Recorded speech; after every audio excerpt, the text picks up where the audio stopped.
Hello, ഇന്ന് നമുക്ക് നല്ല സോഫ്റ്റ് ആയിട്ടുള്ള ഒരു കിണ്ണത്തപ്പത്തിൻ്റെ റെസിപ്പി നോക്കാം. ഇത് നമ്മൾ സാധാരണ ചെയ്യുന്നതിനൊക്കെ കുറച്ച് ഡിഫറെൻ്റ് ആയിട്ട് ബാക്കി വന്ന മിച്ചം വന്നിട്ടുള്ള ചോറ് കൊണ്ടാണ് ഞാൻ ഇന്നത്തെ ഈ കിണ്ണത്തപ്പം ഉണ്ടാക്കിയെടുത്തിട്ടുള്ളത്.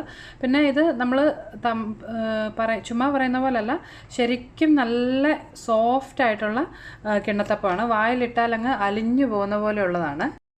ഇത് ഞാനൊന്ന് കാണിച്ചു തരാം. കണ്ടോ, നല്ല സോഫ്റ്റ് ആയിട്ടുള്ള ഒരു കിണ്ണത്തപ്പമാണ് ഇന്ന് നമ്മൾ ഈ ഉണ്ടാക്കിയെടുത്തിട്ടുള്ളത്.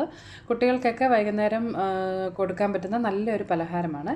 അപ്പോൾ ഈ നല്ല ടേസ്റ്റി ആയിട്ടുള്ള കിണ്ണത്തപ്പം എങ്ങനെയാണ് തയ്യാറാക്കുന്നതെന്ന് നമുക്കൊന്ന് നോക്കാം. ഇന്നത്തെ നമ്മുടെ കിണ്ണത്തപ്പം ഉണ്ടാക്കുന്നതിന് വേണ്ടിയിട്ട് ഞാനിവിടെ 1 കപ്പ് ചോറാണ് എടുത്തിട്ടുള്ളത്. ഈ 1 കപ്പ് ചോറ് നമുക്കിവിടെ മിക്സിയുടെ ഒരു ജാറിലേക്ക് ഒന്നിട്ട് കൊടുക്കാം. മിക്സിയുടെ വലിയ ജാർ എടുക്കണം കേട്ടോ. അതോടൊപ്പം ഇതിലേക്ക് ഒരു ടേബിൾ സ്പൂണോളം അരിപ്പൊടി ചേർത്ത് കൊടുത്തിട്ടുണ്ട്. നമ്മുടെ അപ്പത്തിനും ഇടിയപ്പത്തിനും ഒക്കെ എടുക്കുന്ന വറുത്ത അരിപ്പൊടിയാണ് ഞാനിതിലേക്ക് ചേർത്തേക്കുന്നത്. പിന്നെ ഒരു നല്ല മണത്തിന് വേണ്ടി ഒരു 4 ഏലക്ക പൊടിച്ചത് കൂടി അതിലേക്കൊന്ന് ചേർത്ത് കൊടുത്തിട്ടുണ്ട്. അടുത്തായിട്ട് ഇതിലേക്ക് നമുക്ക് തേങ്ങാപ്പാൽ ചേർത്ത് കൊടുക്കണം. ഞാനിപ്പോൾ 1 കപ്പ് ചോറാണ് എടുത്തിട്ടുള്ളത്. അപ്പോൾ അതേ കപ്പിൽ ഒരു 1.5 കപ്പ് തേങ്ങാപ്പാലാണ് എടുത്തിട്ടുള്ളത്. ഇത് 1-ാം പാൽ 2-ാം പാലെന്നൊന്നും വേർതിരിച്ചിട്ടില്ല. ഒരു വലിയ തേങ്ങയുടെ ഒരു മുറി ചിരകി അതിലേക്ക് ഒരു 1.5 കപ്പോളം വെള്ളം ഒഴിച്ച് നന്നായിട്ട് അരച്ച് തേങ്ങാപ്പാലാക്കി എടുത്തിട്ടുള്ളതാണ്.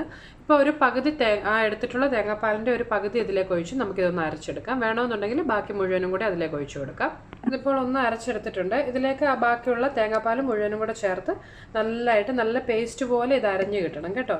ഒരു 1.5 കപ്പ് തേങ്ങാപ്പാലും പിന്നെ നിങ്ങൾക്കിത് തികഞ്ഞില്ലാന്ന് തോന്നുവാണെങ്കിൽ ഒരു 1/4 കപ്പ് വെള്ളവും കൂടി വേണമെങ്കിലും ചേർക്കാം.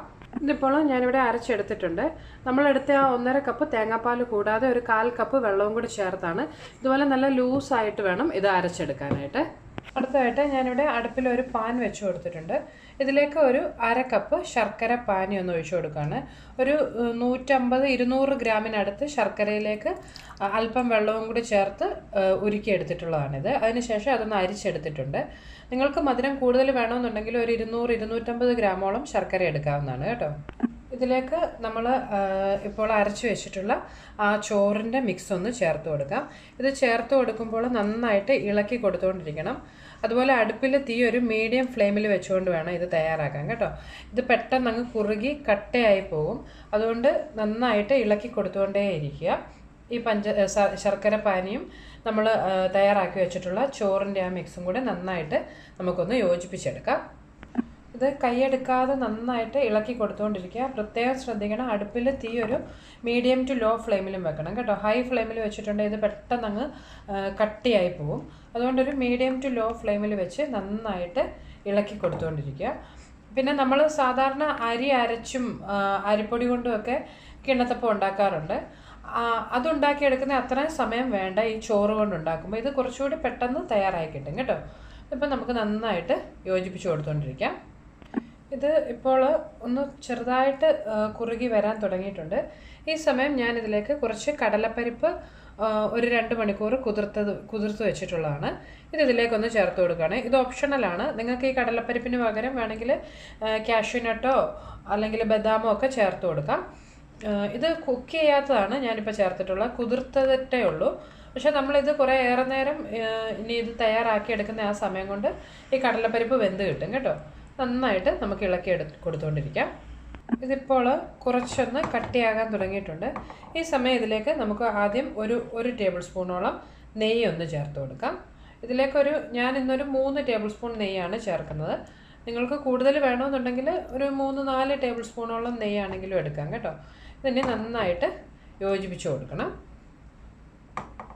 ഇപ്പോൾ നമ്മൾ ആദ്യത്തെ ഒരു ടേബിൾ സ്പൂൺ നെയ്യ് ചേർത്ത് കൊടുത്തിട്ട് ഒരു 3-4 മിനിറ്റ് ആയിട്ടുണ്ട്. ഇത് കുറച്ചുകൂടി ഒന്ന് തിക്കാകാൻ തുടങ്ങിയിട്ടുണ്ട്. ഈ സമയം നമുക്ക് അടുത്ത ഒരു ടേബിൾ സ്പൂൺ നെയ്യ് ഇതിലേക്ക് ചേർത്ത് കൊടുക്കാം.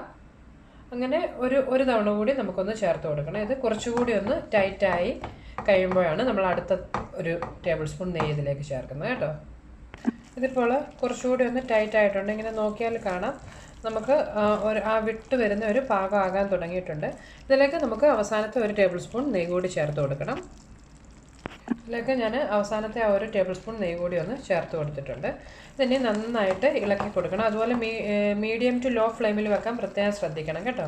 ഇത് കുറച്ച് നേരം കൂടി നമ്മൾ ഇതുപോലെ ഇളക്കി കൊടുത്തു കഴിയുമ്പോൾ ഈ സൈഡിൽ നിന്നൊക്കെ നന്നായിട്ട് വിട്ട് കിട്ടുന്ന ആ ഒരു പരുവാകും.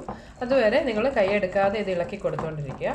പിന്നെ ഏകദേശം നമ്മൾ ഹലുവ ഒക്കെ ഉണ്ടാക്കുന്ന പോലെ തന്നെയാണ്. പക്ഷേ ഹലുവയ്ക്കൊക്കെ കുറച്ചേറെ നേരം വേണ്ടി വരും. ഇതിപ്പോൾ ടോട്ടൽ ഒരു 30 മിനിറ്റിനടുത്തേ ആയിട്ടുള്ളൂ. ഒരു 30-35 മിനിറ്റ് കൊണ്ട് തന്നെ നമ്മളുടെ ഈ കിണ്ണത്തപ്പത്തിനുള്ള കൂട്ട് തയ്യാറായി കിട്ടും കേട്ടോ. ഇപ്പോൾ ഒരു 30-35 മിനിറ്റിൽ കൂടുതലായിട്ടുണ്ട്. നമ്മുടെ കിണ്ണത്തപ്പത്തിൻ്റെ മിക്സ് ഇവിടെ തയ്യാറായിട്ടുണ്ട്. ഇത് കണ്ടോ, നോക്കിയാൽ കാണാം ഈ സൈഡിൽ നിന്നെല്ലാം വിട്ടുപോരുന്ന ആ ഒരു പരുവായിട്ടുണ്ട്. ഇനി നമുക്ക് തീ ഓഫ് ചെയ്തതിന് ശേഷം ഇത് ചൂട് പോകുന്നതിന് മുമ്പ് തന്നെ മറ്റൊരു പാത്രത്തിലേക്കൊന്ന് മാറ്റാം. നിങ്ങൾക്ക് ഈ മിക്സ് ഇഷ്ടമുള്ള പാത്രത്തിലേക്ക് മാറ്റാം കേട്ടോ.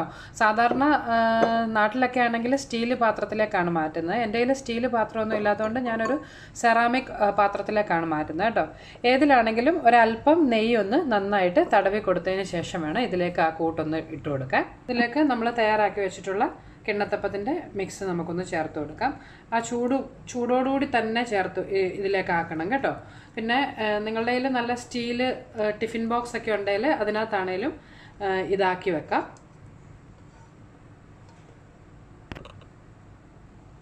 അതിന് ശേഷം ഒരു സ്പൂൺ കൊണ്ട് ഇത് നന്നായിട്ടൊന്ന് ലെവൽ ചെയ്തെടുക്കുക. അല്പം നെയ്യൊക്കെ തേച്ചിട്ടുള്ള സ്പൂണാണെങ്കിൽ ഇത് ഒട്ടിപ്പിടിക്കാതെ തന്നെ നമുക്ക് ആക്കിയെടുക്കാൻ പറ്റും. ഇതിനെ ഒരു 2 മണിക്കൂർ ഒന്ന് ചൂട് പോകുന്നതിന് വേണ്ടി മാറ്റി വെക്കണം. ഒരു 2 മണിക്കൂർ ഇരുന്ന് കഴിയുമ്പോൾ നന്നായിട്ട് സെറ്റായി കിട്ടും കേട്ടോ. അപ്പോൾ നമുക്കൊരു 2 മണിക്കൂർ കഴിഞ്ഞിട്ട് നോക്കാം. ഇപ്പോൾ ഒരു 1.5 മണിക്കൂറിൽ കൂടുതലായിട്ടുണ്ട്. ഇപ്പോൾ നോക്കിയാൽ കാണാം നമ്മുടെ ഈ കിണ്ണത്തപ്പം ആ സൈഡിൽ നിന്നൊക്കെ, ആ പാത്രത്തിൻ്റെ സൈഡിൽ നിന്നൊക്കെ ഒന്ന് വിട്ട് വരാൻ തുടങ്ങിയിട്ടുണ്ട്. അതുപോലെ ഇതിൻ്റെ ചൂടും ഒന്ന് മാറിയിട്ടുണ്ട്. ഇത് നമുക്കിനി മറ്റൊരു പാത്രത്തിലേക്കൊന്ന് ആക്കാം. ഇതിപ്പോൾ ഞാൻ മറ്റൊരു പ്ലേറ്റിലേക്കൊന്ന് മാറ്റിയിട്ടുണ്ട്. ഒന്ന് തട്ടിക്കൊടുത്തതിന് ശേഷം നമുക്കിതൊന്ന് പൊക്കിയെടുക്കാം. നമ്മുടെ നല്ല സോഫ്റ്റ് ആയിട്ടുള്ള കിണ്ണത്തപ്പം ഇവിടെ തയ്യാറായിട്ടുണ്ട്. നല്ല സോഫ്റ്റാണ്. ഒന്ന് തൊട്ട് നോക്കുമ്പോൾ തന്നെ അറിയാം, വളരെ സോഫ്റ്റാണിത്. അപ്പോൾ എല്ലാവരും ട്രൈ ചെയ്ത് നോക്കുക. കുട്ടികൾക്കൊക്കെ കൊടുക്കാൻ നല്ല ഹെൽത്തി ആയിട്ടുള്ള ഒരു പലഹാരമാണ്. നമ്മളിതിലേക്ക് നെയ്യും അതുപോലെ ചോറും തേങ്ങാപ്പാലും ഒക്കെ ആണല്ലോ യൂസ് ചെയ്തിട്ടുള്ളത്. അപ്പോൾ ട്രൈ ചെയ്ത് നിങ്ങൾക്ക് റെസിപ്പീസൊക്കെ ഇഷ്ടമാകുന്നുണ്ടെങ്കിൽ നിങ്ങൾ മറക്കാതെ എൻ്റെ യൂട്യൂബ് ചാനലൊന്ന് സബ്സ്ക്രൈബ് ചെയ്തേക്കണം കേട്ടോ. സബ്സ്ക്രൈബ് ചെയ്തതിന് ശേഷം ആ ബെല്ലൈക്കൺ കൂടി ഒന്ന് പ്രസ് ചെയ്യണം. എങ്കിലേ ഞാൻ അപ്ലോഡ് ചെയ്യുന്ന വീഡിയോകളുടെയൊക്കെ നോട്ടിഫിക്കേഷൻ നിങ്ങൾക്ക് ലഭിക്കത്തുള്ളൂ. അപ്പോൾ നമുക്ക് നല്ല ടേസ്റ്റി ആയിട്ടുള്ള മറ്റൊരു റെസിപ്പിയുമായിട്ട് വീണ്ടും കാണാം. ബൈ.